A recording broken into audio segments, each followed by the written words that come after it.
Oh my god, we're actually going to do a how to play on Unboxandconquer. Some people absolutely hate it because it does have a lot of luck. This one introduces water travel, and the rules are not very clear about the river, which will spark debate amongst your player group. So you gotta find, it's the only problem. I would have liked it if they had like printed on all sides to make finding the cubes a little easier. But they printed the loot on the white cubes, but they didn't do all 4 sides. But they did do 2 sides. Oh, improvement. They do that to the bad guys. Hell yeah. They've listened to the players. It's going to be a lot easier to identify all the cubes.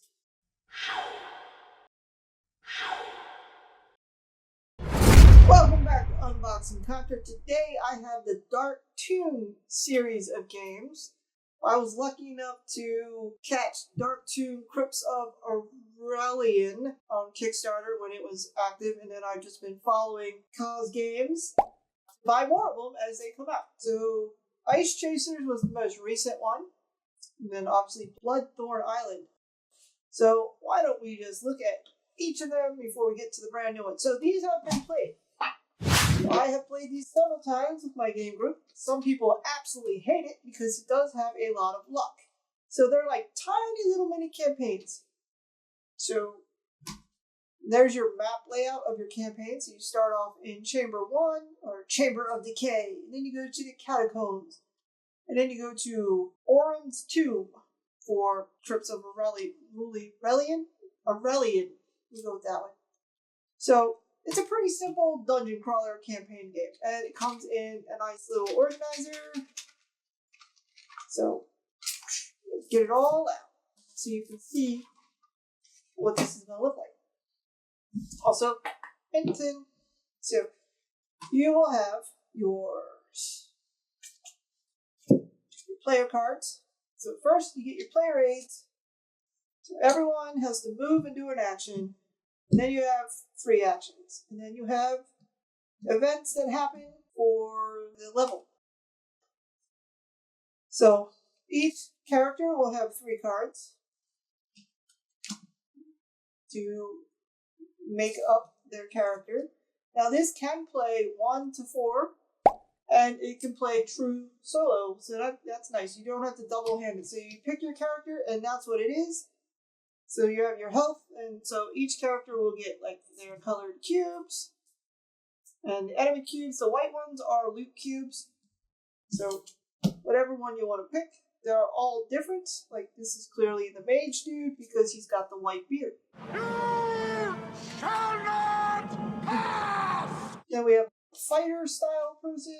We got a bit more of like maybe a rogue kind of dude. And then we have more of the barbarian bastard guy, because he's got the axe. That's how RPGs work. So you got your player aids and all of that. So everyone will pick a character of their choice. Now these are color-coded. They're also labeled level 1. So you'll start off with going with your setup card, which will give you your flavor text, your starting tile. That is the starting tile, right? Yes. And then everybody will put their little identifier. These cubes have, where are they at? Come on. One-handed, 1 picture on each side. It's your player marker. And then on your player card, all right, since we're using Draven, Draven's going to be our example. So let me pull him out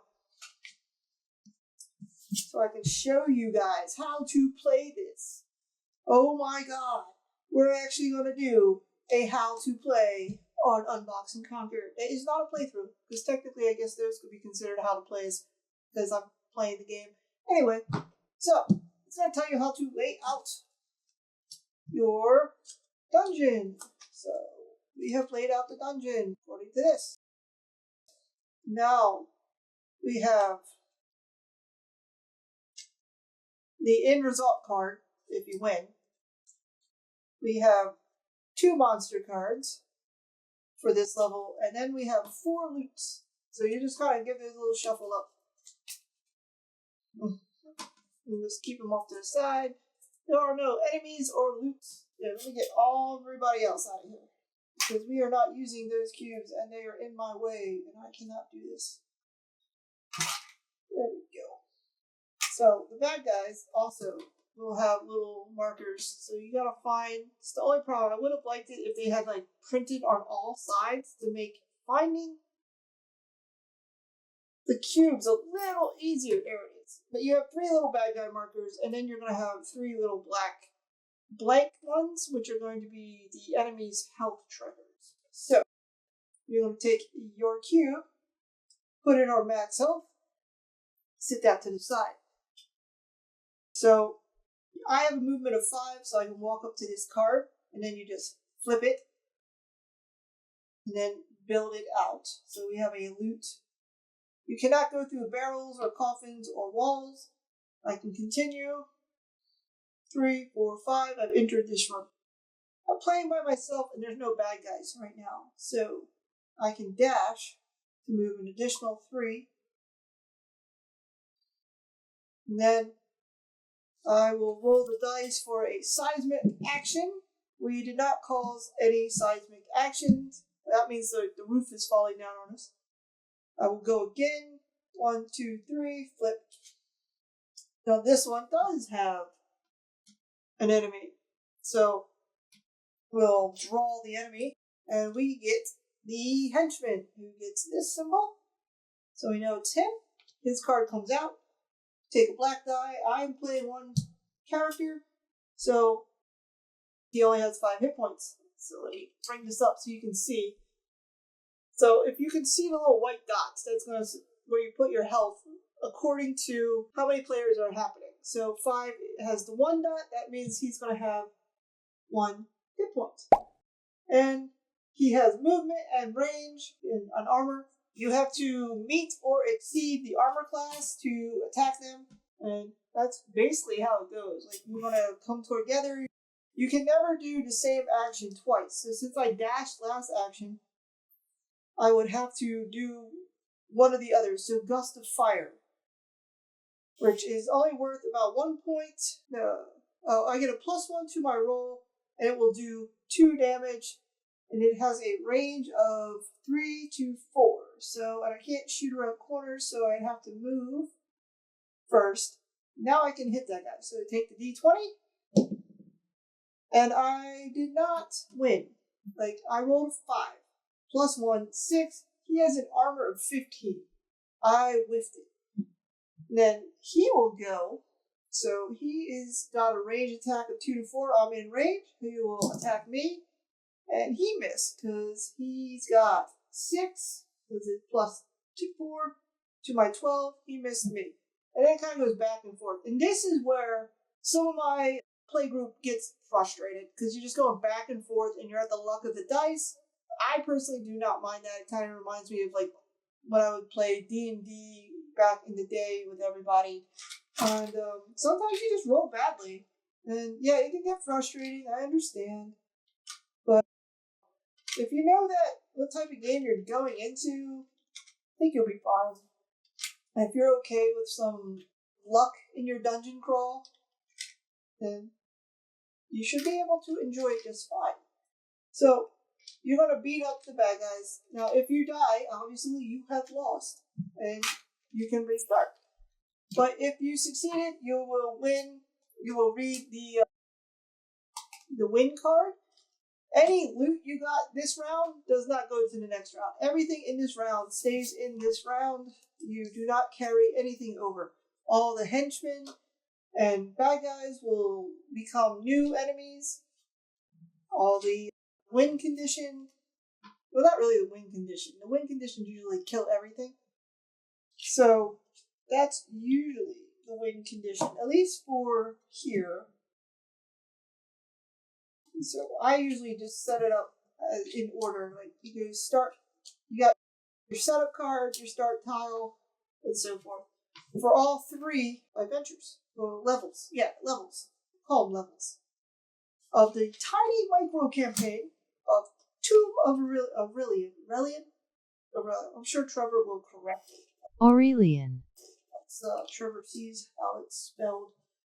But this one's probably the most basic of the Dark Tombs. It's very straightforward. Go through the crypt and win.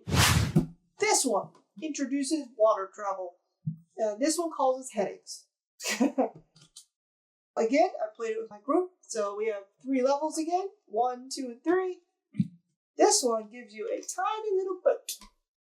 Because on level 2, you're on the river. And the rules are not very clear about the river, which will spark debate amongst your player group. At least it does with mine. So it has the same token situation and the same D20, but it does. I'm not going to show you any of the cards. It has the same player aids. You will have different characters. So in this one we get Nara, which is a fighter.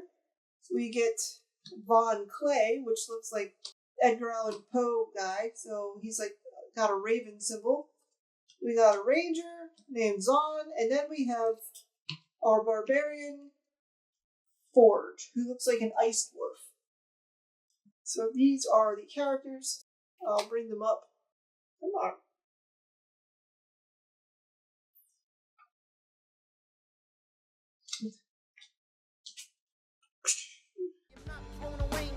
Shot. I am not throwing away my shot. So yes, each one of these so far has added like a slightly new mechanic. So yes, each one of these so far has added like a slightly new mechanic. Like this one's got water travel. The one we're about to open, which I have not played,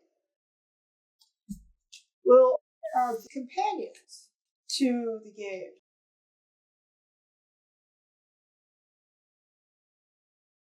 You can get a little companion animal, I believe.